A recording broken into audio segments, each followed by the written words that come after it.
And can I begin by joining with the Deputy Leader in asking the Leader to facilitate a debate on our Defence Forces. Today is a very positive day for our Defence Forces, and I want to commend my colleague and friend Minister Coveney for his pioneering work in terms of the future on the Commission of the Defence Forces.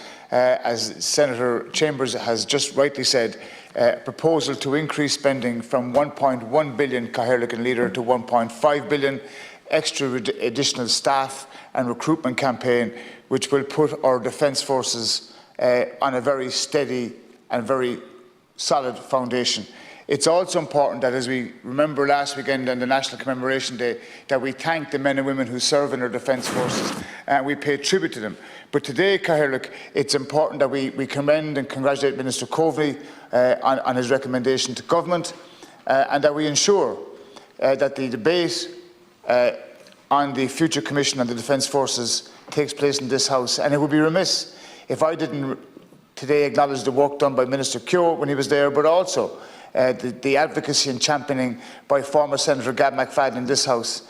She was a very strong champion of the Defence Forces, and we should salute her today and the work she played in being that voice for the Defence Forces.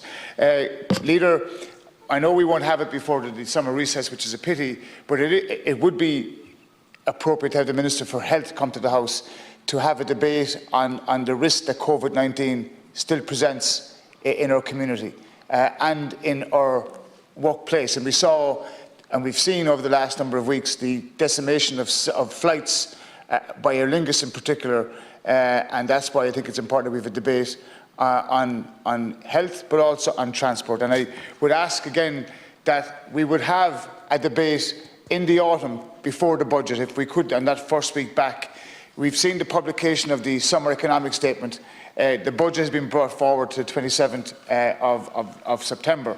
And today, what do we see in the lower house?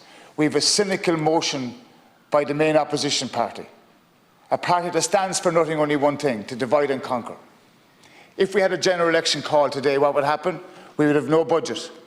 We would have no cost of living measures for the people that they claim they want to see looked after. All put to one side, all put in the back burner. Yet we have a government that's put 2.4 billion on the table for those hard-pressed citizens that we all know represent and advocate for. So I would hope, Leader, in the autumn that we would have a debate on the budget and on the summer economic statement and the import that it would have for us as a country. But today, Cathaoirleach, is a day we salute the men and women of our Defence Forces on the allocation of 1.5 billion and on the new recruitment campaign. It's important that we stand with our men and women in the Defence Forces and we salute them. Gur Margaret.